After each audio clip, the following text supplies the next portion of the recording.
좋으신 하나님 감사합니다. 부족한 자를 세워주셨사오니 이 시간에도 성령으로 역사해 주셔서 전하는 자만 자 모두 하나 되게 하시며 말씀과 성령에 사로잡힌 바가 되어 하나님 아버지께 찬미와 영광을 돌리기에 부족함이 없도록 역사하여 주시옵소서. 우리 하나님 아버지께서 원하시고 기뻐하시고 사랑하시는 자들로 이 시간 성령 충만해지게 도와주시옵소서. 그러므로 영혼이 자라 영혼이 하나님의 사람으로 매일매일 매순간 영으로 호흡하고 영으로 살아가는 자들이 되게 하여 주시옵소서. 보이는 것이 아니라 보이지 않는 것을 통하여 기뻐하고 즐거워하며 보이지 않는 것을 통하여 정말 기쁨과 그 소망과 사랑이 풍성해지고 충만해지게 도와주시옵소서. 이 시간도 성령으로 역사하시길 원하며 예수로 축복하고 기도했습니다. 아멘. 자, 제가 일단 마태복음 5장 6절을 한번 7절을 한번 읽겠습니다. 마태복음 5장 7절 시작. 긍휼히 여기는 자는 복이 있나니 자기가 긍휼히 여김을 받을 것이며. 아멘. 원래 의에 대해서 6절에 한 번 더 하려고 했는데 제가 이거 끝나고 처음부터 다시 조금 더 깊이 해서 얘기할 겁니다. 그동안 얘기했던 거에 더해서 좀 더 깊은 내용들이 사실 있어요. 그거는 이게 기초가 돼야 이해할 수 있는 내용들이라서 그거는 이제 8부 끝나면 다시 한번 정리를 하고 그 다음에 다시 넘어갈 거예요. 8장까지 할 겁니다. 다. 왜 이걸 해야 되냐면 이걸 알아야 성경이 다 보여요. 그 다음에 이게 보이면은 구약이 보여요. 왜 그러냐면 구약에 5가지 십계명 5가지를 설명하시고 신약에 살인하지 말라부터 설명이 안 돼 있어요. 구약에. 이게 여기부터 나와요. 이 내용을 그래서 2개가 짝이에요. 하나예요. 예수님이 그래서 그 앞에 내가 율법을 완전케 하러 왔노라 하신 것이 이거예요. 이걸 근데 알아야 십계명이 보여요. 그 다음에 창세기가 보여요. 그래서 가급적이면 비유로 되어 있는 것들도 설명을 하려고 합니다. 제가 아는 수준에서는 계속 할 것이고, 그래서 8복을 다시 한번 정리를 하게 되면 그때는 자세하게 좀 더 알게 되고, 여기 있는 모든 것들이 사실은 여기 신명이 가난하잖아요. 하나님의 용어를 모르면 이 내용을 모릅니다. 사실은. 그러니까 사람들이 이 세상에 있는 단어도 민족마다 그 똑같은 단어를 쓰고 또 깊이가 달라요. 어떤 목사님이 지난주인가 오셨는데 만났는데 미국에서 오셔서 잠깐 만났는데 그때 그 얘기를 하시더라고요. 2세들, 미국의 2세, 3세들은 한국말도 잘하고 미국말도 잘한답니다. 그래도. 근데 한국말로 사랑해 하는 단어를 써놓으면은 사랑해가 무슨 뜻인지도 알고 설명을 또 잘하고 그 말을 쓰는데 그 사랑해의 감정이 없다는 거예요. 근데 미국 말로 알라뷰 하면은 그 감정이 들어가 있다는 거예요. 그때는. 이해되시죠? 그와 같은 거예요. 그러니까 같은 단어를 써도 어떤 데는 전혀 감동이 안 와요. 그러면은 그래서 여기 있는 것들이 전부 다 하나님의 마음을 담아놓고 말하고 있는 거예요. 하나님의 마음이 담겨 있어야 진짜 이 의미를 알 수 있는 겁니다. 그래서 나중에 한번 이 부분도 차근히 정리해서 조금 더 깊이 해서 이제 이렇게 팔복을 딱 해놓으면은 이걸로 아마 웬만한 건 볼 수도 있을 겁니다. 그러니까 또 위에서 많이 좀 기도해 주세요. 그래서 오늘은 긍휼히 여기는 것에 대해서 말씀을 좀 드리려고 합니다. 앞에 4개가 있어야 긍휼이 됩니다. 이것은 사실은 하나님의 긍휼이에요. 오늘은 복되도다 긍휼한 자들이요 그들이 긍휼히 여김을 받기 때문이다 이렇게 되어 있어요. 우리 성경하고 좀 다르죠. 복되도다 긍휼한 자들이요 이걸 설명하면 그래요. 복되도다 긍휼한 자들이요 그들이 긍휼히 여김을 받기 때문이다 이렇게 있어요. 복되도다 긍휼히 여기는 자들이요 여기가 이제 이게 4번째 나타나는 5번째 의에 주리고 할 때 이제 5번째 나타나는 이 복의 실존을 말합니다. 이건 진짜 복을 가지고 있는 그 복의 실존을 말하는데 근데 이 국률이 여기다고 하는 이 단어를 알아야 국률이 여기는 것이 뭔지 또 국률이 여김을 받는 것이 뭔지를 알 수가 있습니다. 원어에 보면은 이 헬라어에는 엘레에몬이라고 하는 자로 나옵니다. 근데 이거를 다른 성경에 어떻게 번역이 되어 있냐면 표준 세변역 이런 성경에 보면 전부 다 자비한 사람으로 나와요. 원래 국률이란 말과 자비란 말이 같은 뜻입니다. 국률이 자비예요. 자비가 국률이에요. 그래서 공동번역 같은 데도 보면은 우리 여기는 지금 국률이 여기는 걸로 나오는데 자비를 베푸는 사람 이렇게 나와요. 그러니까 자비란 뜻으로 이것이 되어 있는 겁니다. 근데 이 엘레에모는 이게 좀 이해를 해야 되는데 엘레에모는 여기 형용사로 되어 있어요. 근데 이게 동사용으로 바뀌면 어떻게 되냐면 엘레에오가 돼요. 동사용 행동하다. 국률이 여기는 자 할 때 이 동사용으로 바뀌게 되면 이게 엘레에오인데 이게 뜻은 그렇게 되면 어떻게 되냐면 그들이 국률이 여김을 받을 것이 이렇게 돼 있어요. 엘레에오로 이게 이제 됩니다. 그래서 이것은 엘레에오는 미래형인데 수동태예요. 전부 다. 능동태가 아니고 수동태로 되어 있습니다. 근데 이것은 동사로서 이게 엘레에오가 동사로서 바뀔 때 불쌍히 여기다, 자비를 베풀다 이런 뜻입니다. 형용사로는 국률이 여기는 사람, 자비를 베푸는 사람 이런 뜻이에요. 근데 이게 그 한자에 보면은 궁휼이라고 하는 단어가 불쌍할 궁, 불쌍할 휼로 되어 있어요. 이게 이 내용이 어떤 대상을 말합니다. 어떤 대상을 불쌍히 여기고 자비를 베푸는 의미로 사용되어 있는 겁니다. 대상이 반드시 있어야 돼요. 그리고 이 그 국률이 여기는 자가 복이 있다는 이 말은 대상이 있는데 반드시 내가 어떤 대상에게 하는 겁니다. 그러려면은 먼저 나에게 국률이 있어야 돼요. 이 앞에 4개 심령이 가난한 자부터 해서 의에 줄이고 목마른 자가 배부르고 먹고 마신 상태 완전히 그 위로하죠. 이게 배부를 것이며 하는데 이게 전부 다 위로하시는 그분에 의해서 전부 다 배부르고 목마름이 다 채워져 있는 상태를 말합니다. 하나님의 것으로 완전히 채워져 있는 상태. 그래서 내가 가지고 있는 것을 어떤 대상에게 국률이 여길 수 있다고 하는 국률이 여기는 것을 말하고 있는 거예요. 대상이 반드시 2가지가 충족이 돼야 돼요. 이 국률을 말하려면. 첫 번째는 내가 내 안에 국률이 있어야 돼요. 두 번째는 반드시 이것을 나눠줄 수 있어야 돼요. 내 안에 없어도 안 되고 입으로 이걸 국률이 자비를 베푸이다 입으로 해서 되는 문제가 아니에요. 이 단어는 내 안에 국률이 여기고 국률이 있을 때 엘레오라고 하는 자비나 국률이나 동정 이런 것들이 나오는 거예요. 근데 자기 안에 없으면 사는 건 전부 다 가식이에요. 국률이란 단어를 넘어갈 수가 없어요. 이게 그러니까 반드시 내 안에 불쌍히 여기다 자비를 베풀다라고 하는 국률이 여기는 자가 되려면은 먼저 내가 불쌍히 여김을 받아야 되고 내가 먼저 자비를 받아야 되는 겁니다. 내 안에 자비를 받은 적이 없고 국률이 여김을 받은 자가 없을 때는 이것은 남에게 베풀 수 있는 것이 아무것도 없어요.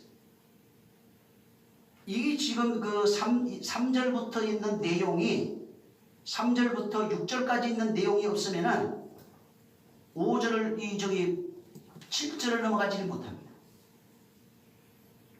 그냥 7절 읽어줬다고 해서 국률이 되는 것도 아니고 그건 그냥 전달해 준 거예요. 반사시킨 것밖에 되지 않습니다. 여기 있는 것은 전부 다 마음에 이루어지는 내용이에요. 내가 가져야 할 것, 내가 받아야 할 것들에 대한 것을 말합니다. 다시 말하면은 이 국률은 나에게 없는 것을 줄 수 있는 것이 아니고 나에게 있는 것을 다른 사람에게 전해줄 수 있는 상태가 돼야 국률이라고 하는 단어를 쓸 수 있어요. 다시 말하면 돈이 있는 사람이, 예를 들면 말이에요, 돈이 있는 사람이 돈이 없는 사람에게 줄 수 있는 거예요. 근데 돈 한 푼도 없는 게 남한테 줄 수 있는 건 단 한 개도 없어요. 응? 부유가 없는데 부유를 말해줄 수가 없어요. 내 안에 반드시 부유가 있어야 부유를 말해줄 수 있는 겁니다. 쥐뿔도 없으면서 얘기하면 전부 다 공연불이에요. 전부 다 거짓말이에요. 없으면서 말하는 것은 아무것도 아닌 것입니다. 응? 예를 들어서 내가 건강이 있어요. 진짜로. 건강이 이렇게 해서 내가 건강을 얻었어. 그 다른 사람에게 이렇게 하면 건강을 얻을 수 있다고 말할 수 있는 거예요. 근데 나는 전부 다 병들고 골골거리면서 남한테 들은 이렇게 하면 병 났더라고 얘기 하나만 하라고. 그럼 너부터 한번 해보지. 전에 사주팔자 보는 사람들, 아니 그렇게 잘 보면은 지가 부자 됐을 거 아니에요. 지 팔자도 못 보는데 어떻게 남의 팔자를 보냐. 자기 안에 없는 것은 남에게 얘기해줘봐야 그냥 좋은 소리입니다. 그냥 덕담이라고 그래요. 아무 의미가 없는 그냥 소리일 뿐입니다. 근데 여기 지금 이 하늘의 복, 바라크라고 하는 이 복, 이 복을 하나님은 누구에게 줬냐면 여기 처음부터 나오는데 당신의 사람에게 줬어요. 하나님의 사람에게 이 바라크라고 하는 이 복을 주시고 세상 땅에 준 게 아닙니다. 환경 이런 데 준 것도 아니고 육체에 준 것도 아니에요. 이거는 오직 영혼에게 준 거예요. 이 복을 가지고 하나님이 그것을 하나님의 것을 건네주시고 네가 가지고 있는 그 복을 너도 축복하라고 되어 있어요. 그러니까 내가 반드시 하나님으로부터 건네받은 것이 내 안에 있어야 되는 겁니다. 하나님으로부터 건네받은 것이 없이 얘기하면은 전부 다 껍데기만 하는 거예요. 되지 않고 우리 돼야 된다 하는 얘기 많이 하죠. 그러면 된 만큼 노력한 만큼 말할 수 있는 거예요. 근데 하나도 안 됐어요. 그러면은 말할 수 있는 게 아닙니다. 덜 돼서 그렇다고 그것도 핑계예요. 말씀은 덜 되고 말이 이게 아니라 간 만큼 밖에 있어요. 제가 발견한 것은 생명은 있는 만큼 풍성해져요. 물질은 있는 만큼 그만큼 부유해요. 전부 다 이치로 보여줬어요. 확실히 바뀌어요. 그리고 말씀이 있는 바뀐 상태, 그 말씀이 있어서 바뀐 상태는 자기가 알아요. 자기 마음에 완전히 달라져요. 이게 없는 겁니다. 바뀐 적이 없어요. 처음부터 애시당초 바뀌어본 적이 없는 겁니다. 그래서 이 성경에 국률이 여기다 할 때 하나님으로부터 국률이 여김을 받은 성도의 모습이 국률이에요. 국률이 여김을 받은 적이 없는 자는 국률이 여김을 말할 수 없는 거예요. 그래서 진짜는 하나님으로부터 국률이 여김을 받은 것이 바로 성도입니다. 성도라고 하려면 하나님으로부터 국률이 여김을 받은 것을 바로 자기가 알고 있어요. 그래서 이 안에 지금 3절부터 있는 내용을 자기가 알아요. 심령이 가난한 것이 뭔지, 그 심령이 가난할 때 주님이 약속이 뭔지, 애통하는 것이 뭔지, 하나님의 애통이 무엇이고 그것이 그리스도를 통해 나타나는 애통이 뭔지, 그 애통이 어떻게 내 안에서 이루어지고 있는지, 내가 애통할 때 이루어지는 걸 알아요. 온유에 대해서 알아요. 온유라고 하는 단어를 말하는 것이 아니라 진짜 온유가 뭔지 알아요. 마태복음 11장에 말하고 있는 이 온유가 여기에서 이루어져야 돼요. 그래서 이것을 의에 줄이는 것이 뭔지 알아요. 자기가 받은 걸 다 알아요. 그냥 무엇을 내가 받고 무엇을 했는지 아는 겁니다. 그래서 하나님 앞에 자기가 받은 것을 무엇을 받았는지 그것을 아는 것이 성도예요. 근데 국률의 여김을 받은 적이 없어요. 그러면 국률을 모르는 사람이에요. 성경에 근데 어떤 자를 긍휼히 여기는지를 분명히 나와 있어요. 마태복음 9장 보세요. 마태복음 9장. 자, 27절. 시작. 예수께서 거기서 떠나가실새 두 소경이 따라오며 소리지르러 가로되 다윗의 자손이여 우리를 불쌍히 여기소서 하더니, 여기 불쌍히 여기다라고 하는 이 단어를 보면 긍휼이에요. 엘레온이에요. 엘레온. 또 이 15장에 가보면은 이 사람들이 전부 다 지금 긍휼을 구해요. 15장 22절.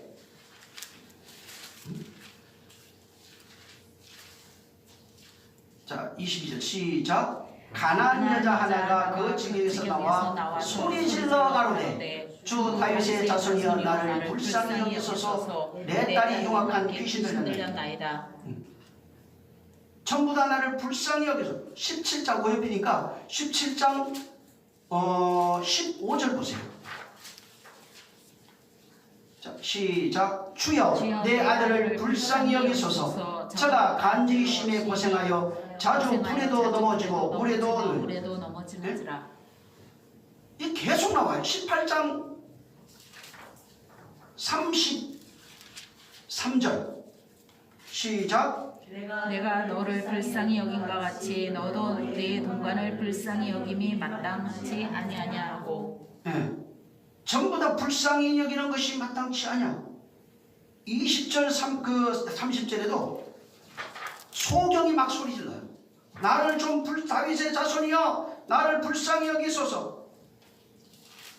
지금 하나님은 하나님에게 긍휼이 있어요. 우리에게 있는 게 아니에요. 하나님께 긍휼이 있는 것을 알고 그분에게 바로 긍휼을 구하는 겁니다. 너무 갈급해서 나를 불쌍히 여겨주소서라고 갈급해야 하니까 그 구하는 자에게 아무나 주는 게 아니에요. 이게 긍휼이 뭔지를 알고 긍휼을 구하는 자에게 당신이 긍휼을 베풀어 주는 것입니다.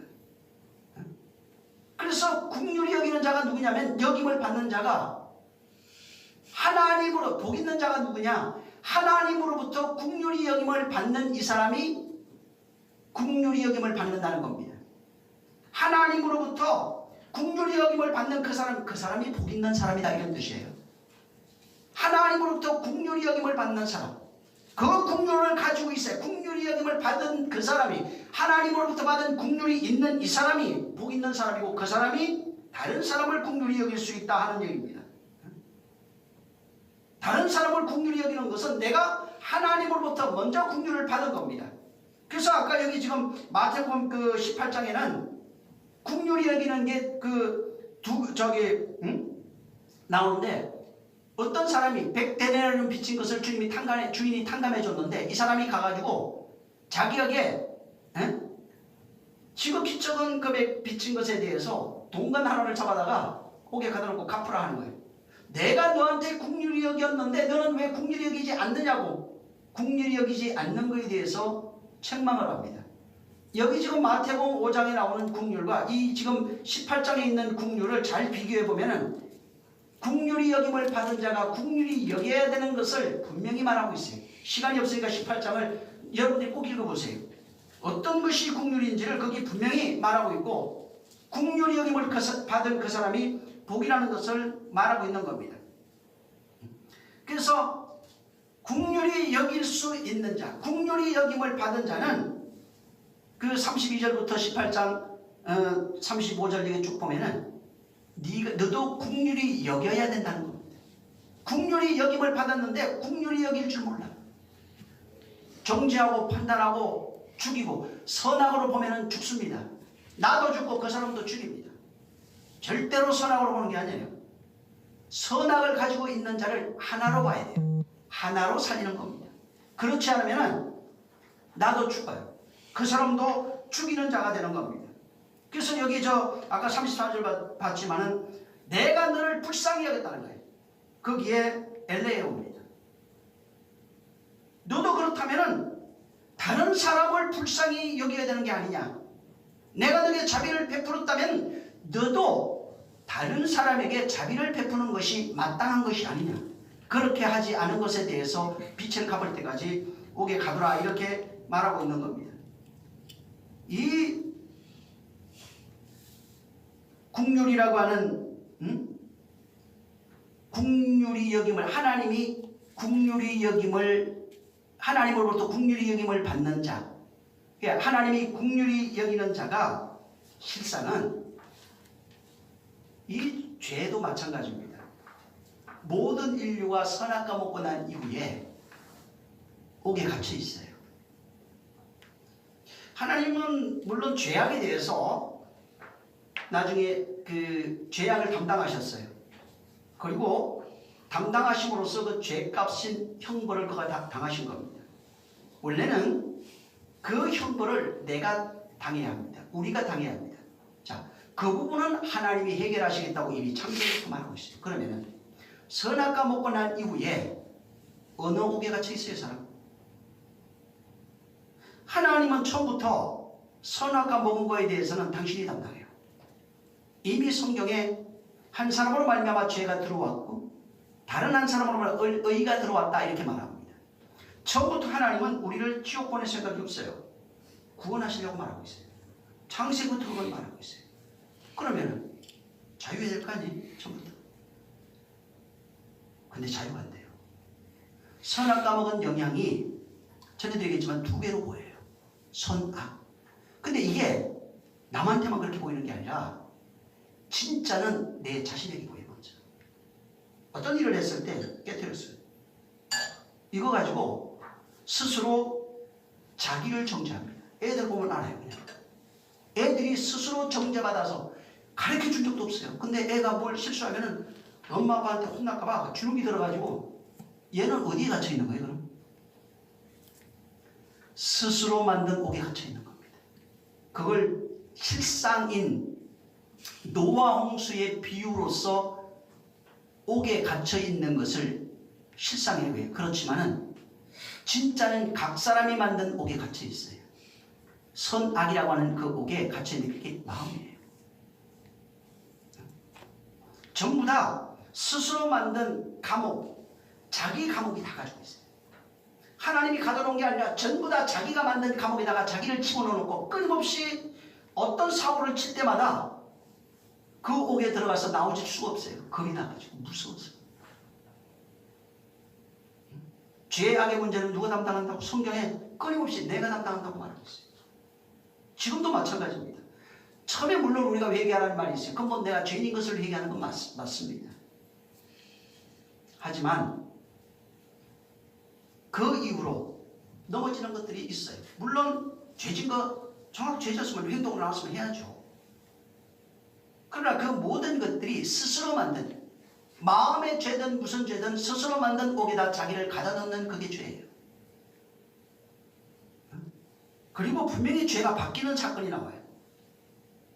요한복음 16장에는 죄에 대하면 이제부터 나를 믿지 않는 것이 죄라 말합니다. 근데 그게 마태복음 11장인가?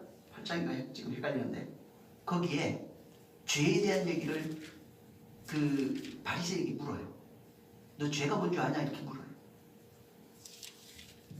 그때 죄가 바뀌어버렸어요.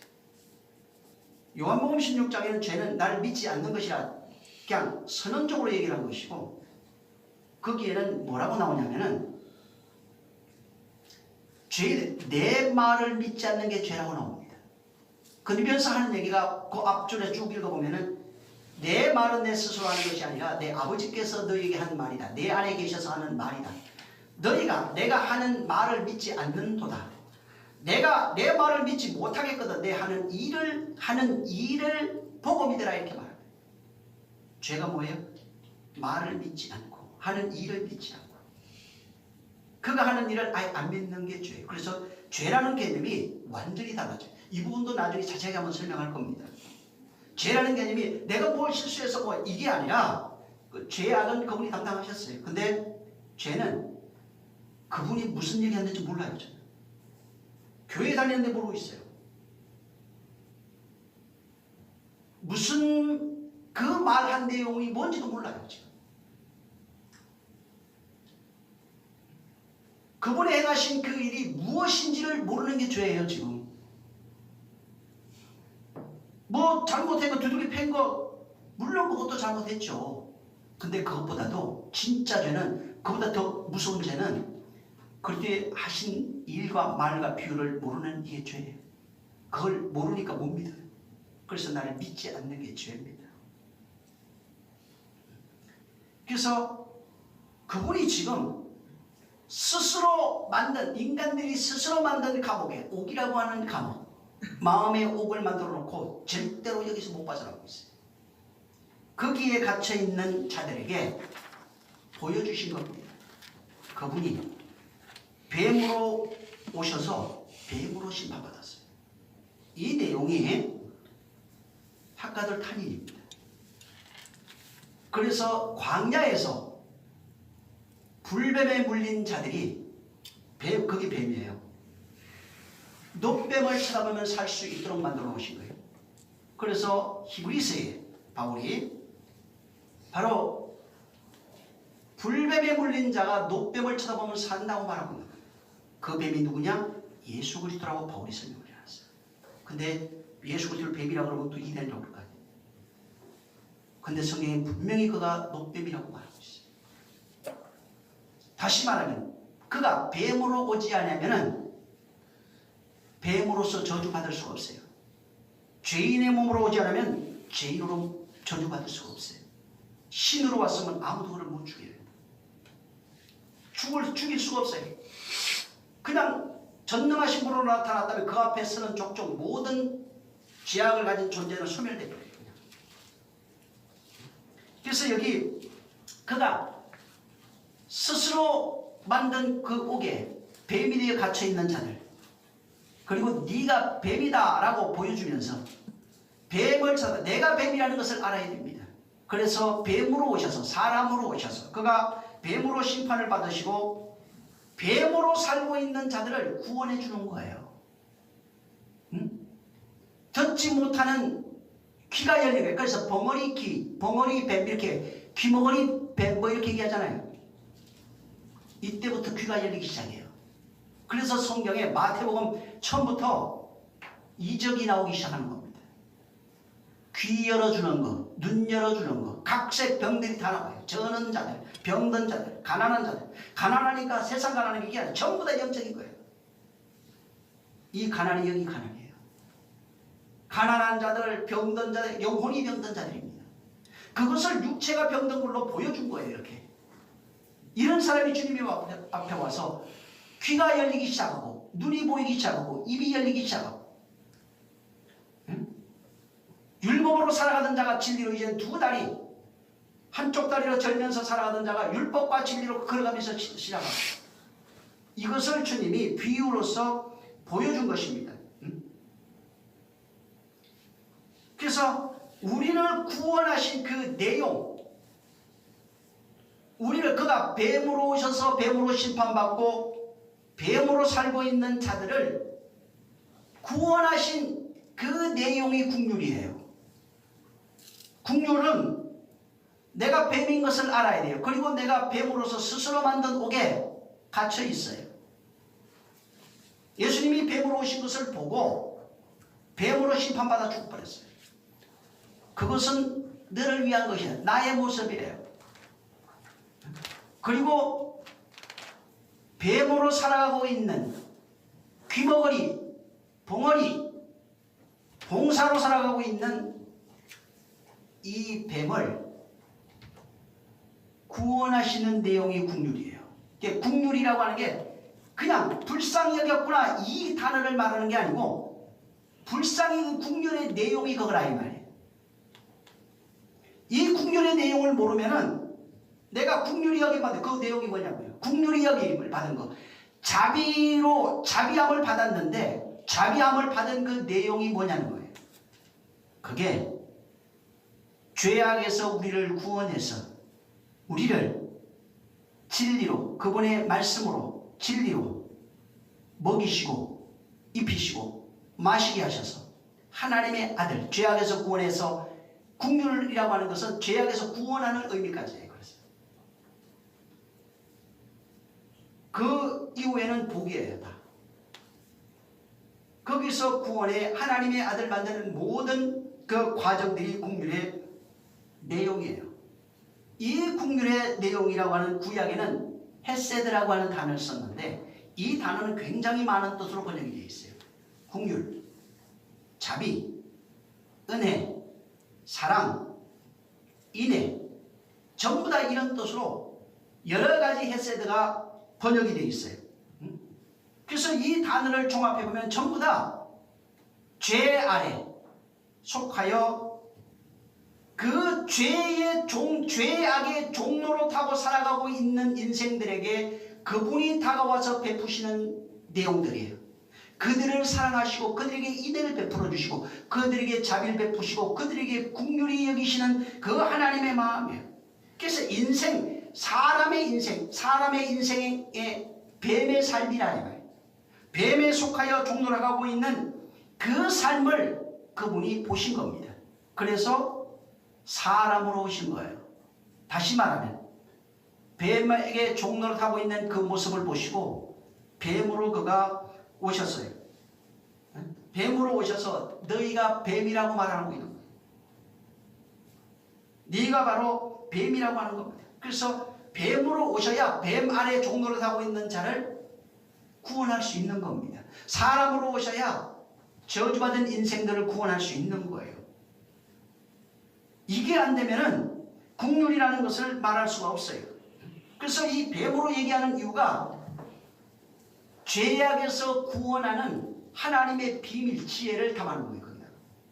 그리고 전부 다 네가 뱀이야, 네가 용이야 다 얘기하고 있는 거예요.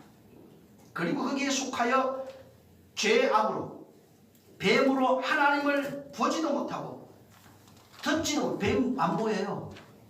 뱀은 뭘로 느끼냐면은 눈으로 보지 못해요. 그래서 뱀 진짜 조용히 옆에 가 있으면 뱀 가만히 있어요. 그냥 뱀은 진동을 느끼는 거예요. 그래서 가면서 막 밟으라고 그러잖아. 땅을 작대기를 막 치고 다니면 그때 뱀이 가요. 근데 그냥 조용히 갔다가 사람들이 물리잖아요. 왜 그러냐면 조용히 가면 뱀이 못 느껴요. 그거를 진동을 느끼니까. 뱀은 안 보여요.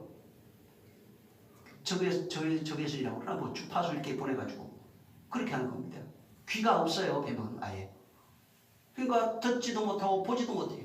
위의 것을 듣지도 못하고 보지도 못하는 그 뱀의 인생이 바로 우리의 인생, 사람의 인생이라고 하는 겁니다. 그래서 하나님이 이렇게 듣지도 못하고 보지도 못하고 뱀 아래 속하여 살아가고 있는 그들에게 바로 국률이라고 하는 국률에 담겨있는 내용이 있어요. 아까 얘기했던 이 국률이라고 하는 내용을 그에게 넣어준 겁니다.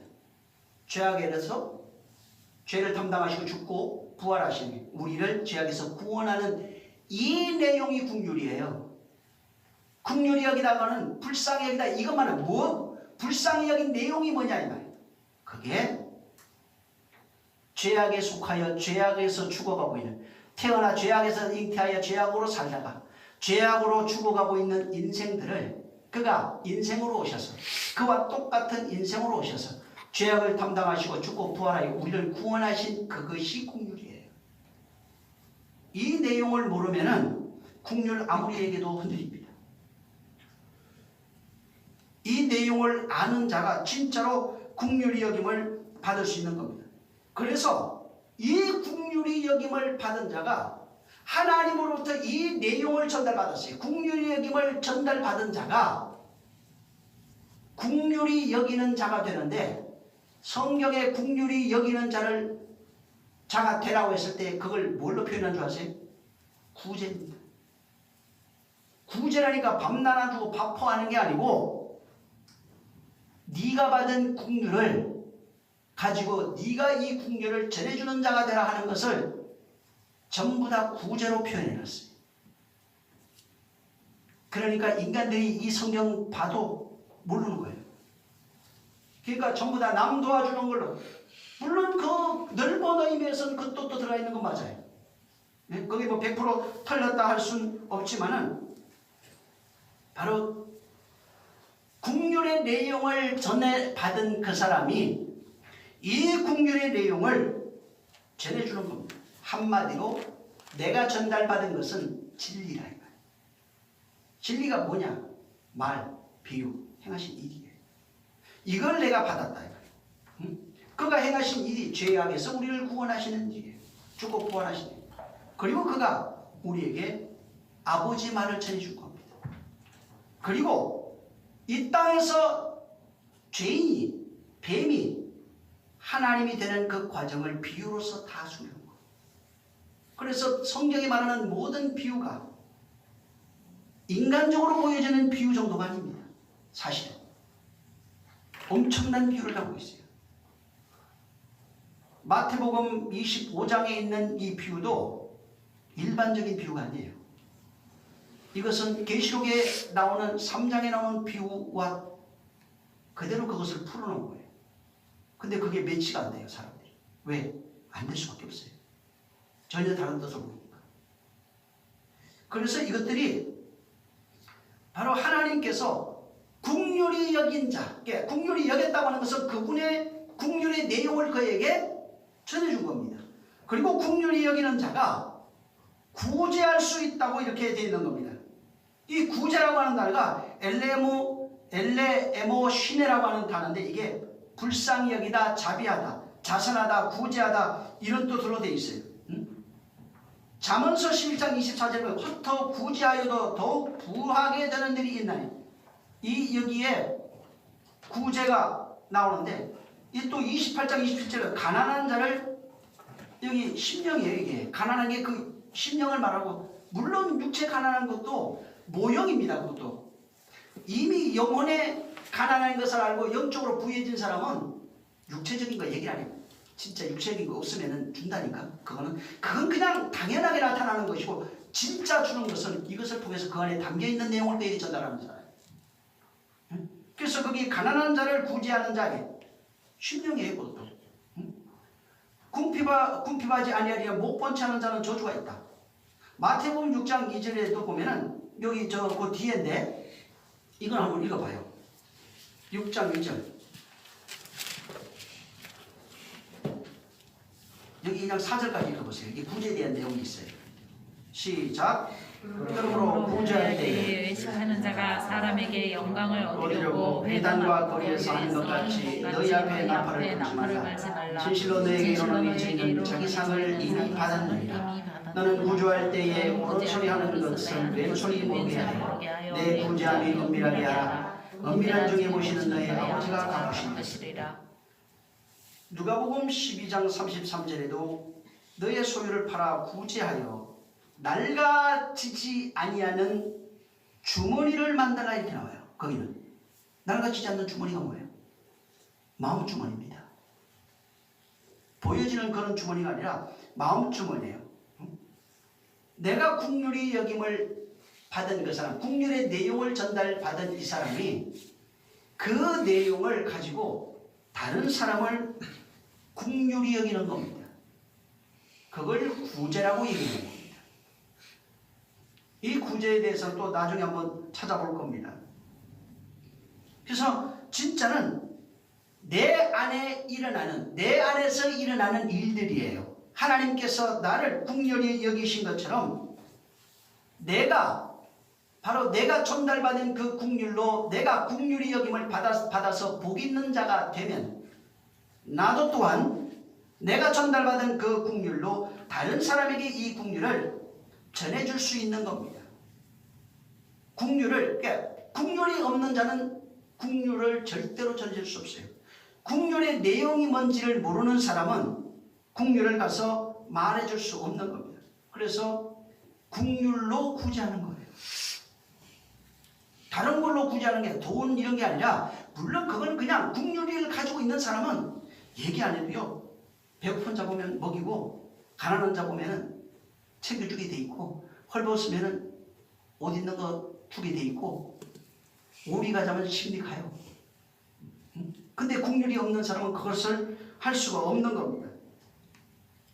이 내용을 국률이 여기는 자가 국률이 여길 수 있는 내용을 창세기의 비유로 얘기하고 있어요.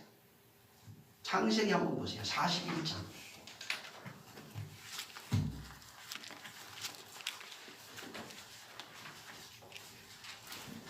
54절부터 57절 있죠.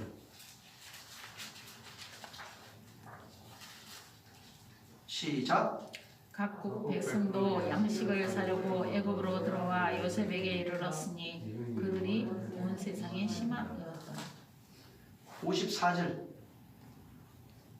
또 54절부터 시작. 요셉의 말과 같이 애굽의 동료들이 이르기 시작하매 각국에는 기근이 있으나 애굽 온 땅에는 식물이 있더니 애굽 온 땅의 주인의 백성이 바로에게 부어지져 양식을 구하는지라. 바로가 애굽의 백성에게 이르되 요셉에게 가서 그가 너희에게 이르는 대로 하라 하니라.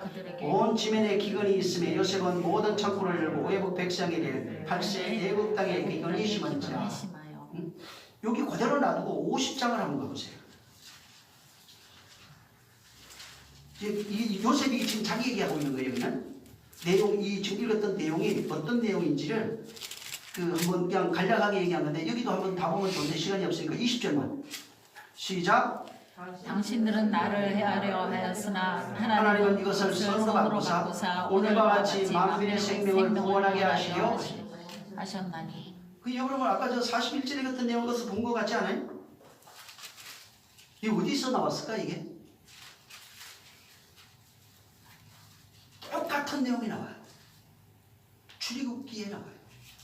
출애굽기 15장, 16장에 우리 목말라 죽겠습니다. 양식이 없어 죽게 됐습니다. 이 얘기를 하고 있어요. 이게 반복돼요.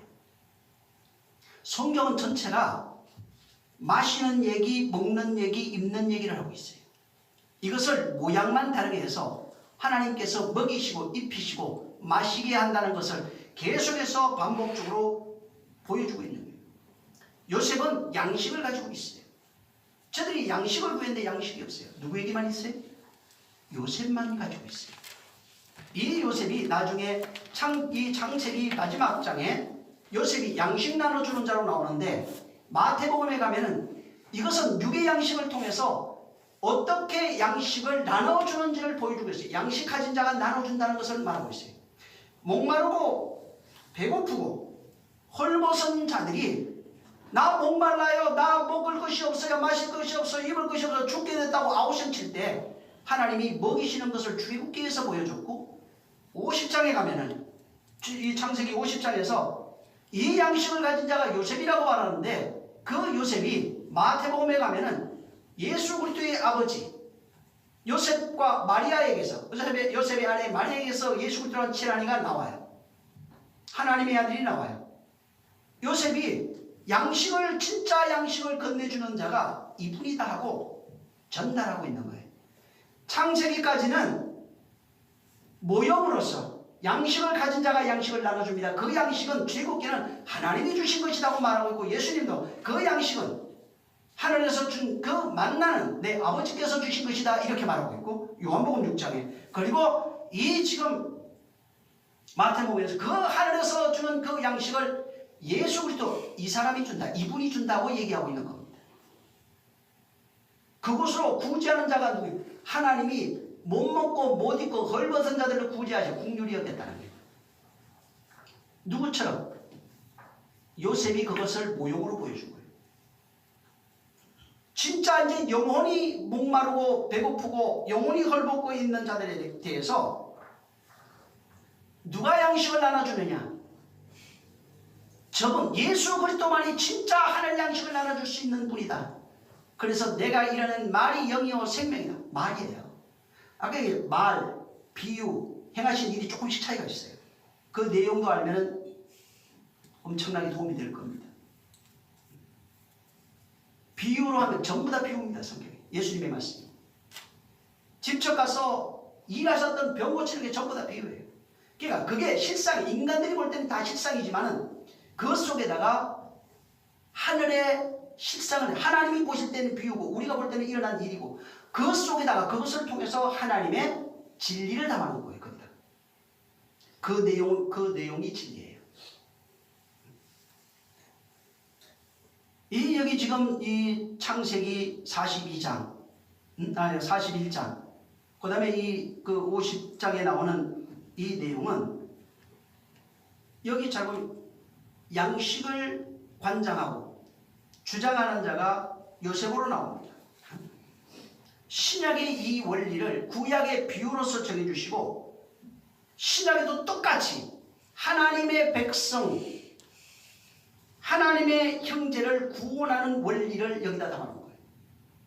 여기에 지금 하나님의 백성이 어떻게 구제되는지, 긍휼히 여김을 받는지, 이것을 요셉이라고 하는 장관을 통해서 하나님께서 모형으로 보여주시고, 진짜는 신약에서 하나님의 백성, 하나님의 자녀들이 어떻게 바로 구제되는지 이를 말하고 있는 겁니다. 요셉으로 나타나. 그래서 예수님이 오실 때도 요셉에 의해서 오시고 가실 때도 요셉에 의해서 무덤에 들어가요. 전부 다 요셉으로 나와요. 사실은 창세기 읽고 다 건너뛰어서 사복음서 읽으면 성경이에요. 그것만 알아. 나머지는 창세기는 출애굽부터 다 풀어놓은 거예요. 사복음서를 신약성경이 전부 다 풀어놓은 거예요. 계시록은 창세기부터 유다서까지 있는 내용을 부분 꺼내다가 다 집어넣은 거예요. 나한테 얘기하고 있는 편지예요. 저는. 평면적으로 있는 것이 없느냐? 있어요.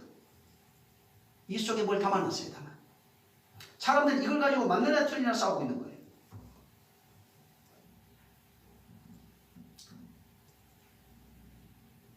지금 이 마태복음에 5장에 의에 줄이고 목마른 자가 복이 있다고 6절에 이제 여기 나옵니다. 진짜 의에 줄이고 목마른 자. 아까 지금 창세기 41장에 보면은 줄이고 목마른 자가 양식을 찾는 겁니다. 그러니까 줄이고 목마르지 않는 자는 절대로 양식을 찾지 않아요. 영혼이 줄이고 목마름을 알 때 양식을 찾게 돼 있어요. 그래서 심령이 가난한 것도 그냥 가난을 모르면 절대로 못 찾는 겁니다. 하나님이 그것을 알게 하셔야 돼요. 예수 그리스도께서 이 땅에 오셔서 하늘 양식을 관장하는 자로 세우셨어요. 의에 줄이고 목마른 자는 저가 배불러져요. 양식을 가진 자가 된다 이 말이에요. 긍휼히 여김을 받은 자가 긍휼히 여기는데 하나님으로부터 위로받은 자가 내가 위로할 수 있는 겁니다. 하나님으로부터 다시 말하면 우리가 그 내용, 긍휼이라고 하는 내용을 가지게 되면은 내가 양식을 관장하는 자가 되기 시작해요. 그래서 양식을 관장하는 자가 되면 어떻게 되냐면 마태복음 16장에 가면 하늘문을 열고 닫아서 그 말씀이 내게 그게 뭔지를 알게 되면은 내가 마태복음 5장 1절 여기에 그 자리에 가서 내가 앉아서 내가 천문을 열기 시작해요. 하늘문 닫으니까 그때 집구석에 기도방 들어가서 연다는 얘기가 아니고 진짜로 그 자리에 앉아서 이 5장 1절부터 2절에 있는 이것을 내가 열고 말하기 시작하는 거예요. 내가 이것을 열고 꺼내서 전해줄 수 있는 거예요. 특별한 사람이 아니고 특별한 사람만 한다는 거. 그 사람도 이게 거짓말하는 거예요. 모든 사람에게. 다만 그걸 알아야 돼요. 그걸 깨닫고 그것이 자기 것이 된 사람이 돼야 돼요.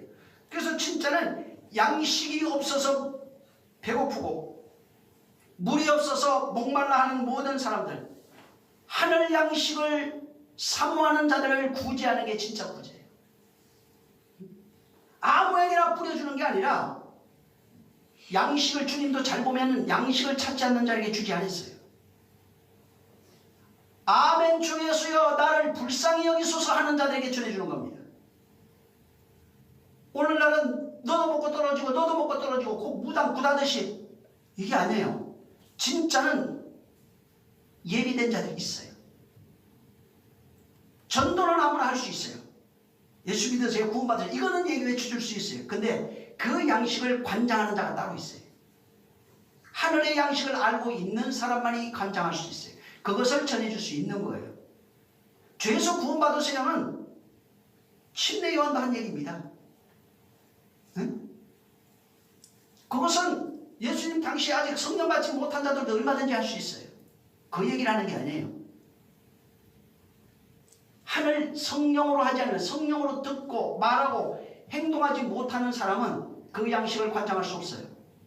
그것을 전해줄 수 없는 겁니다. 그 내용이 뭔지를 모르는 것입니다. 그래서 진짜는 그분이 내게 건네준 것을 가지고 내가 이것을 전해줄 수 있는 자가 됐을 때 하늘 양식을 관장하는 자가 되는 것입니다. 그러니까 이들이 진짜 자기의 배고파서 하늘 양식이 없어서 부르짖고 있을 때, 양식을 찾고 있을 때 여러분 주위에 와요. 그냥 배고프다. 자기는 뭔지 모르는데 그냥 얘기하고 와요. 힘들다. 하나님이 필요한 사람들, 그들이 찾아와서 여러분들에게 양식, 의를 찾고 구하는 자들이 있다는 거예요. 양식을 찾고 구하는 자들이 있다는 거예요. 그들에게 내가 가지고 있는 하늘 양식으로 구제하는 겁니다. 그래서 요셉에게 양식을 구하러 와요. 그들은 육체로예요. 육체가 배고파서 목말라서 온 사람들이고 똑같은 일이 벌어진다는 거예요. 지금 영으로 배고파서 가래하는 자들, 가난해서 애통하고 있는 자들, 목말라 부르짖고 있는 자들. 그래서 출애굽기 15장 16장에 물 좀 주세요 하고 부르짖고 있고, 밥 좀 주세요 하고 부르짖고 있어요. 16장. 이것을 하나님이 주셨다고 말합니다. 그때는 모세가 이걸 관장했어요. 그 다음에 예수 그리스도께서 관장했어요. 그 다음에 성령 받고 국률이 여김을 받은 자, 그 내용이 뭔지 아는 사람, 이 사람이 이 하늘 양식을 관장하기 시작하는 것입니다. 그러니까 오직 이게 그 배고픔을 알아야 주인을 알아보고 그 양식이, 그 주인이 의의 길로, 생명의 길로, 진리의 길로 인도할 수 있는 겁니다. 그래서 내가 길이다. 요한복음 14장에 내가 6절에 길이다, 진리다, 생명이다 하는 게 그만이 그것을 줄 수 있는 거예요. 10장에 가면 요한복음 내가 양의 문이라고 말합니다. 양. 그래서 양은 내 음성을 듣고 나도 내 양을 아는 겁니다. 양들이 주인에게 와서 물어요. 물 달라. 배고프다. 그러면 목자는 그 양들을 젖과 꿀이 흐르는 땅으로 인도하실 수 있는 자라. 그래서 구약에는 전부 다 자기의 양들을 어디로 인도하고 있어요? 젖과 꿀이 흐르는 땅으로 인도하고 있어요. 천국을 비유하고 있어요. 하늘의 말로 그들을 먹이는 것, 그들을 입히는 것입니다. 그래서 교회라고 하는 사명이 다른 것이 아니라, 교회는 세상에 있는 사람들이 모여서 어떤 회중단체를 말하는 것도 아니고, 거기에 목사, 장로, 집사 이런 걸 세워서 어떤 조직을 만들어서 선한 단체를 만드는 것도 아니에요. 거기서는 오직 하늘 양식이 거기서 나누어지고 있는 곳입니다. 그러니까 하늘 양식이 거기서 나눠지지 않으면 교회가 아니에요. 하늘 양식이 반드시 거기서 나눠져야 돼요. 그리고 그 양식을 내가 받아서 내가 영적 부유한 자, 이 하늘 양식이 하나 특징이 있어요. 오병이 위해서 보여준 거예요. 그 양식 갖고 있으면 계속해서 나와요. 이 양식은 한번 먹으면 영원히 배고프지 않아요. 영원히 목마르지 않은 게 이 하늘 양식이에요. 그래서 내가 주는 이 물은 요한복음 4장에 뭐라고 그랬어요? 영원히 목마르지 않아요. 내가 주는 이 밥은 영원히 배고프지 않은 거예요. 한 번 먹으면은 영원히 배고프거나 목마르지 않은 것이 하늘 양식이에요. 그 양식, 그래서 내가 가지고 있는 양식 가지고 계속 퍼나를 수 있는 거예요. 그 일이 어떻게 이루어지는가? 성경에 분명히 성령이 오시면 너희 안에서 생수의 강이 흘러날 것이다. 그 일이 내 안에서 이루어집니다. 지난번에 침례에 대해서 주일날 오후에 잠깐 그 하반절에 얘기한 적이 있어요. 침례가 어떻게 된다고 그랬어요? 내 안에서 매일 침례. 이게 아니야, 성찬. 성찬에 대해서 얘기한 적이 있어요. 성찬은 그분이 내 안에서 나와 함께 먹고 마시고 있어야 진짜 성찬이에요. 밖에서 먹는 거 의미가 없어요. 내가 너희 안에, 그래서 계시록에 보면은 내가 너희 안에 문 두드릴 테니까 문 열고 들어가면 내가 그때부터 계속 영원히 먹고 마시거든. 이게 진짜 성찬이에요. 그 의미를 알고 하면은 성찬도 복돼요. 그거 모르고 먹고 마셔서 육체가 배부르려면 어떤 일이 일어나냐면 구약에 마라샘물 먹고 하늘 만나를 먹었던 자들이 광야에서 다 멸절되어 버렸어요. 그와 같은 일이 이루어지는 거예요. 그것을 바울이 보고 고린도서에 그렇게 얘기한 거예요. 그 내용을 알지 못하고 먹고 마신 자들이 자는 자들이 많아요. 죽었다 이 말이에요. 병든 자들이 많아요. 왜? 그냥 육체가 그 의미 그 안에 담겨 있는 것을 먹고 마셔야 되는데 겉으로 먹고 마셔가지고 육체만 배부르는 자들이 된 거예요. 그래서 실질적으로 문헌에 보면은 성경에도 있어요. 먼저 온 사람들이 너무 많이 먹고 포도주 너무 많이 먹어가지고 술 취해가지고 앉아가지고 그냥 술 치정하고 그랬다고. 배고픈 배 먼저 온 사람이 있는 떡 다 먹어버렸다. 근데 진짜 이제 나중에 온 사람은 먹지도 못했고, 에? 배고파서 온 사람들은 또 이게 가난한 사람들 눈치 잘 보잖아요. 부자들은 그냥 가가지고 막 먹어야지만 막 아무렇지도 않아. 우리 애들 옛날에 보니까 내가 가난해서 그랬는지 몰라도 누가 저 슈퍼에 데려가서 과자 고르라니까 좀 잘 사는 애들은 보니까 막 이만큼 갖고 나오는데 얘는 요만한 껌딱지 하나 갖고 나와. 더 골라라 그래도 목을 하나 더 골라도 돼요. 사탕 하나에 많은 사람. 왜 부잣집은 그런 걸 제안을 받아본 적이 없으니까 가가지고 먹고 싶어 다 올라오는 얘기 막 나오고. 그러니까 진짜로 그분이 우리에게 주시는 것은 지금 내가 주려고 하는 것들도 세상에서 뭐 잘되고 이게 아니에요. 영혼이 잘되면 육체가 잘돼요. 하늘의 것으로 복받는 겁니다. 하늘의 것을 하나님이 우리에게 주시는 거예요. 그래서 진짜 그것이 우리에게 양식이 되는 겁니다. 하늘 양식이 우리에게 양식이 되는 겁니다. 그 양식을 가지고 구제하는 거예요. 목사가 하는 일이 하늘 양식으로 구제하는 것이고 마음의 평안을 주게 합니다. 세상 것으로 그거는 불교가 잘해요. 응? 세상 말은 훨씬 잘합니다. 응? 스님들 진짜 말 잘하는 사람 많더라고. 나 깜짝 놀랐어요. 내가 옛날 불교방송 몇 번 봤거든. 다만 그거 보면서 내가 뭐를 듣게든 저 사람 저렇게 살고 있을까 하네. 그게 궁금했어요. 내가 물어보고 싶었어요. 사람이. 당신 그렇게 삽니까? 물어보고 싶었어요. 근데 그 내용상으로는 인간이 그렇게 살면 신이야. 절대로 못 살아요. 절대로 살 수 없습니다. 요새는 뭐 불교도 종파가 많으니까 결혼도 하고 또 저기 술도 먹고 고기도 먹고 다 하더라고. 그러니까 그런 좋은 말 해주는 것이 교회가 아니에요. 진짜로 내가 국률의 내용이 뭔지를 알고 국률이 여김을 받은 것을 본인이 알아야 돼요. 그 다음에 내가 국률이 여길 수 있는 자가 되어서 국률로 구제할 수 있는 자가 돼야 요셉이 돼요. 그 사람이 그리스도예요. 예수께서 당신의 모습을 보여주신 거예요. 그리스도로.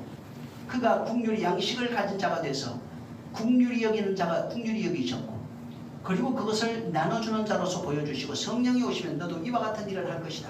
너희가 받은 그 국률을 너희가 나눠주게 돼 있고 너희도 양식을 관장하는 자가 될 수 있다 하는 것입니다. 그래서 본래는 구제는 나눠주다 하니까 내가 막 주인님이 이런 뜻인데 그 뜻이 아니고 영적 구제를 말하는 것인데 양식으로 섬기는 뜻입니다. 양식으로 섬기는 것. 그래서 진짜 국률은 예수님이 이 땅에 오셔서 죽음과 부활을 보여줍니다. 하늘 양식으로 섬기며 죽는 거예요. 그래서 발 씻긴 거예요. 진짜는 내가 그 양식을 가지고 섬기는 겁니다. 그래서 양식을 가지고 다른 사람을 섬기다 할 때 그게 디아코노스라고 하는 이 단어인데 이게 뭔 뜻이 이 번역을 집사 이렇게 해놓은 거예요.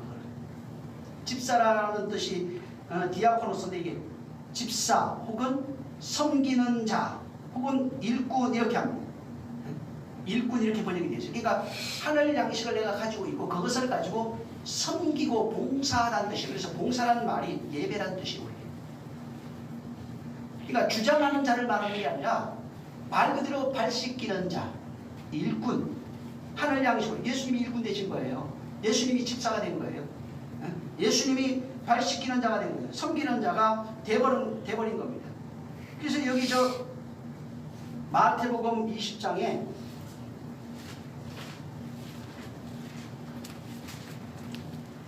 26절.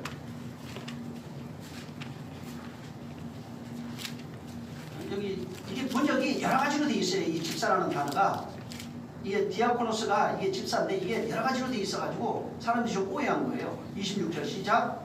너희 중에 그렇지 아니하니 너희 중에 누구든지 크고자 하는 자는 너희를 섬기는 자가 예, 되고 너희를 크고자 하는 자는 숨기는 자가 되라. 요한복음 2장 9절에 보면은 물도온 하인들은 알들 할 때 그 포도주 사건인데 그게 하인이라고 하는 단어로 이것이 똑같은 단어인데 그렇게 번역이 되어 있어요.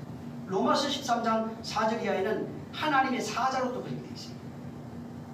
섬기는 자라는 뜻입니다. 하나님의 사자 그러니까 뭔가 대단한 것 같은데 내 하나님의 사자라고 종이에요. 섬기는 일꾼, 예? 무엇을 해야 될지 아는 사람, 양식을 나눠줄 수 있는 사람. 고린도전서 3장 5절에도 아볼로는 무엇이며 바울은 무엇이며 저희는 주께서 각각 주신 대로 너희로 하여금 믿게 한 일꾼들, 사역자들이라 이렇게 되어 있어요. 또 거기는 사역자로 이렇게 해놓은 겁니다. 고린도후서 3장 6절에는 그것을 또 일꾼이세요. 그 서역은 약의 일꾼이라 이렇게 해놓은 겁니다. 빌립보서 1장 1절에는 그것을 집사로 이게 해놓은 겁니다. 그래서 이 진짜는 집사 이 단어는 하나님께 국률이 여김을 받은 그 사람이 국률의 양식을 나눠주는 일을 구제라고 말하는 겁니다. 국률이 여김을 받은 내용을 갖고 있어야 내가. 그걸 가지고 남들을 구제할 수 있는 겁니다. 국률이 여길 수 있는 겁니다. 그 내용, 구제하는 그 내용은 먹고 마시고 입는 내용이에요. 전체가. 그걸 가지고 구제하는 겁니다. 그래서 하늘 물로 만나로 입는 것으로 말, 비유, 행하신 모든 그 일들의 내용을 알고 그것을 나누어 주는 자입니다. 그래서 여기 7절에 지금 마태복음 5장 그 7절에 하나님이 이 원래대로 그냥 얘기를 한다면 하나님께 국률이 여김을 받은 자가 다른 사람을 국률이 여길 수 있다 하는 내용이에요. 그렇게 국률이 여김을 국률이 여기는 그 행위를 가리켜서 성경은 구제, 엘레모시네라고 하는 이 집사라고 하는 단어로 표현해 놓은 겁니다. 섬기는 자, 봉사자, 뭐 이런 여러 가지 뜻으로 이것을 해놓은 겁니다. 그래서 그 사도행전에도 보면 구제하는 일에 집사들을 세웠다. 말씀 구제입니다. 말씀과 내가 그 진리의 내용을 알고 내가 받은 그 내용을 알고 이것을 가져다가 세상에 그것을 갖지 못한 배고파하고 있는 사람, 목말라하고 있는 사람, 줄이고 있는 자들에 이것을 나눠주는 자들을 집사라고 부르는 거예요. 그 내용을 이것을 얼만큼 잘했느냐 못했느냐 내용을 마태복음 25장 양과 염소로 해놨어요. 기가 막히게 놨어요. 여기. 그래서 거기 가난한 자들에게, 헐벗은 자들에게, 작은 자들에게 전부 다 이렇게 그들에게 하지 아니한 것이 곧 내게 하지 않은 것. 그럼 가난한 자 병든 자리가 세상에 있는 가난하고 병든 거 얘기할까요? 아닙니다. 그거 아니에요. 그건 육체적으로 온 것이고 영적. 근데 그러면은 그 내용을 잘 보세요. 잘 보면 그 안에 뭐가 있어요? 분명히 저들에게 하지 아니한 것이 내게 하지 않은 거예요. 그럼 가난한 자 속에 누가 있다는 얘기잖아요. 예수님이 있다는 얘기예요. 병도 옥에 갇혀진 자와 같이 있다는 얘기예요. 지금 그들 속에 주님이 지금 함께하고 있는 게 가난하고 병들고 무시당하고 소외당하고 옥에 갇혀있고 전부 다 주님은 그들에게 외치고 있다는 얘기예요. 그들과 함께하고 있다는 거예요. 그들에게 너한테 먼저 양식 줬으니까 네가 그 사람을 보고 그 안에 내가 있는 줄 발견하고 그에게 주라 이 말이에요. 그 사람이 누구예요?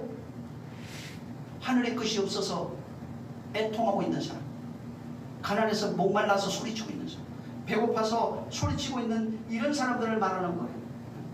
그들에게 하늘에 먹을 것, 마실 것, 입을 것을 나눠줄 수 있고 그것으로 봉사하고 그들을 섬기는 일을 하는 그 사람이 집사라는 겁니다. 그러니까 이 집사는 교회에서 직분 맡아가지고 무슨 뭘 관장하고 자기만 이거 아니에요. 목사도 그거 아니에요. 목사는 하늘의 비밀을 아는 사람. 그 말의 내용이 뭔지, 비유의 내용이 뭔지, 이 세상에서 안수받은 걸 말하는 게 아니라 진짜 목사는 성령으로 성령의 음성을 듣고 성령으로 깨달을 줄 알고 성령으로 말할 수 있는 사람이 진짜 목사예요. 그래서 말씀과 기도하는 일에 전무하는 거예요. 그리고 그 말씀을 잘 가르쳐서 교회에서 성도에 하늘의 것으로 먹이고 입히고 마시게 해서 그것을 받은 사람들이 나가서 그걸로 구제하게 하는 겁니다. 하늘의 것으로 받아서 하늘의 것으로 구제하는 겁니다. 그러니까 긍휼히 여김이 뭔지, 긍휼히 여김을 받은 것이 없는 사람은 긍휼히 여길 수 있는 자가 될 수가 없습니다. 집사가 될 수가 없어요. 오래되면 집사, 이건 진짜 이건 잘못된 거예요. 이건 정말 잘못된 거예요. 초대교회도 실수했던 게 구제가 뭔지 몰랐어요. 그래서 사도행전 6장 1절에 보면 저들이 매일 구제에 빠졌는데 뭐냐면 먹이라 입히라 하니까 그걸 잘못 이해해가지고 과부들부터 해갖고 가난한 사람들한테 전부 다 매일 이 사람도 없는데 이거 저 사람도 없는데 그거 나눠주다 보니까 교회 일을 못하게 된 거예요. 그래서 구제 안 내리게 맡기고 우리 말씀과 기도에 전무하자. 응? 그리고 진짜 구제는 그것이라고 하는 것을 말하고 있는 게 잘못 이해. 우리는 진짜 내가 긍휼히 여김을 받은 자가 되어야 됩니다. 그리고 그것을 위해서 내가 그 받은 것을 나누어 주는 일, 요셉처럼 하늘 양식을 관장하는 자가 돼서 내가 말씀을 나눠주고 하늘의 음료와 하늘의 만나, 응? 그 다음에 계시록의 19장에 말하고 있는 것처럼 진리로 옷 입으라고 그랬잖아요. 벌거벗은 자를 옷 입히는 영혼을 말합니다. 영혼을 먹이고 마시게 하고 옷 입히는 이 일을 우리가 담당하는 겁니다. 여러분 의의 겉옷이라고 그랬죠? 의의 겉옷은 사라는 단어도 있어요. 왜 이 단어를 썼을까? 공짜인데. 그냥 살아가면 이 더러워져요. 그래서 씻어 빨아 희게 하라는 게 의의 겉옷이에요. 사실 속옷이 아니에요. 의의 겉옷인데 더러워졌을 때 빨아 희게 하라 하는 말씀이 있고 이것을 살아간 이유는 말씀으로 변화되어 이 말씀이 나를 거룩한 행실, 선한 행실로 이렇게 성경은 번역해놨는데 말씀으로 살아가면서 바뀌어진 그런 모습들이 이 옷이 더 밝아져요. 광채가 나기 시작해요. 더. 그래서 사라는 말은 더 이상 죄짓지 말라 이 말을 봐도 관계가 있어요. 예수님 얘기했잖아요. 더 이상 죄짓지 말라. 왜? 회개할 것이 없는 자가 돼요. 더러워지지 않는 옷이 되어야 된다. 그것은 말씀을 순종하여 살아가는 그 길만이 더 이상 그 옷이 더러워지지 않는 거예요. 그래서 성경에는 이걸 비유로 죄를 팔아 의를 사라고 말하는 거예요. 근데 그것이 깨끗해지는 정도가 아니에요. 그것은 더 이상 의의 옷이 더러워지지 않을 뿐더러 진짜는 내가 말씀으로 바뀌어버리면은 제사장을 옷을 만들어 입게 되는 거예요. 결과적으로. 그래서 그것은 이 땅에서 입는 게 아니에요. 두 개를 이 땅에서 주는데 하나는 하늘에서 입는 신부의 옷. 그걸 제사장의 옷이라고 합니다. 이 옷은 내가 이 땅에서 바뀌어버린 상태. 말씀으로 그 옷을 지어갖고 있는 상태를 말하고 있어요. 그래서 영광의 옷이 예비되어 있다고 말하는 겁니다. 말씀으로 구제하는 삶이 없고 말씀으로 자기를 바꾸는 삶이 없는 사람은 이 두 번째 옷이 깨끗해지지 않았을 뿐더러 또 세 번째 옷, 제사장의 옷이 없어요. 제사장의 옷이 없는 사람이 쫓겨납니다. 그래서 성경에 예복을 얘기합니다. 결혼잔치 비유를 들면서 예복 입지 않은 자가 너는 어찌해서 두 옷을 입고 왔어요? 선물로 준 것을 입고 왔는데 예복이 없어요. 이 사람은 쫓겨납니다. 이 땅에 있는 동안에 얼만큼 빨리 자기를 바꾸냐에 따라서 정말 신부 옷을 입고 그분을 뵙는 자가 될 수 있는 겁니다. 여기 오늘 긍휼히 여기는 것에 대해서 말씀을 드렸는데 이 긍휼히 여기는 이것이 이 지금 그 3절부터 6절에 있는 내용을 다 가지고 있어요. 긍휼히 여긴다. 실상 이것을 가져서 긍휼을 가지고 있는 이 사람이 긍휼히 여길 수 있는 자가 됩니다. 그래서 나중에 다시 다음에 이제 국률에 대해서 얘기할 때는 이보다 좀 더 깊이 얘기할 겁니다. 진짜 국률이 얼마나 대단한지, 얼마나 큰 건지, 국률이 여기는 자가 그 다음에 마음이 청결해요. 그 다음에 이게 매일 봐요. 매일 봐요. 그분이 내 안에서 나와 함께 매일 성찰하고 계시고 그분을 매일 봐요. 성경이 그냥 유리바닥처럼 보여요. 그분이 나와 함께하고 있는 것을 내가 아는 거예요. 그래서 주님처럼 다시 하나님과 우리 사이를 화평케 하는 자가 된 것처럼 내가 화평케 하는 자가 돼요. 그리고 그때부터 일어나는 모든 일들이 하늘 양식을 나눠주고 하는 모든 일들이 핍박이 있다. 외부에서. 근데 내가 나온 상관없어요. 못 받게 일이었어. 정말 국률이 여기는 자 되시기를 예수님으로 축원합니다. 할렐루야. 내가 국률이 여김을 알아야 또 그 내용을 가지고 있어야 국률이 여길 수 있는 자, 그 말씀으로 구제할 수 있는 자가 될 수 있습니다. 내 평생 이와 같은 자 되게 해달라고 한번 기도하겠습니다. 좋으신 하나님 감사합니다. 사람들이 하나님께 부르짖는 이유는 목말라서 배가 고파서 입을 것이 없어서 물 달라고 밥 달라고 옷을 달라고 아우성치고 있사오니 우리는 세상에서 아우성치는 이 가난한 자들, 애통하는 자들, 이런 자들의 소리를 듣고 정말 요새처럼 하늘 양식을 관장하고 이것을 나눠줄 수 있는 자들이 되게 하여 주시옵소서. 주께서 집사장이 되어 그 집의 일에 모세처럼 사환처럼 충성했다고 하셨습니다.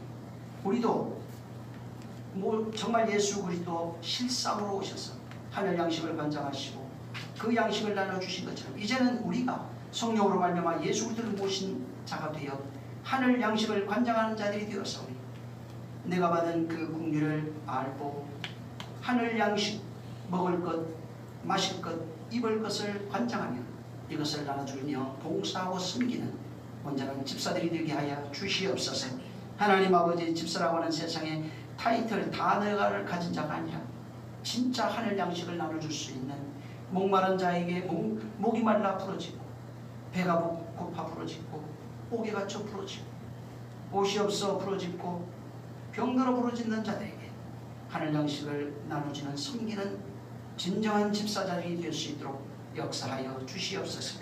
오늘도 남은 시간 역사하시길 원하며 예수 이름으로 축복하고 기도했습니다. 하늘에 계신 우리 아버지여, 이름이 거룩히 여김을 받으시오며 나라에 임하옵시며 뜻이 하늘에서 이루어진 것 같이 땅에서도 이루어지리이다. 오늘날 우리에게 일용할 양식을 주옵시고 우리가 우리에게 죄 지은 자를 사하여 준 것 같이 우리 죄를 사하여 주옵시고 우리를 시험에 들게 하지 마옵시고 다만 하나님께서 도와옵소서. 나라와 권세와 영광이 아버지께 영원히 있사옵나이다. 아멘. 감사합니다. 하나님 우리 아버지만 영광 받아주시고 그리스도만 영광 받으시옵소서. 우리는 성령으로 이 땅에 있는 동안에 주의 공생애를 살 수 있는 은혜 주옵소서. 자, 우리 모든 영광을 하나님께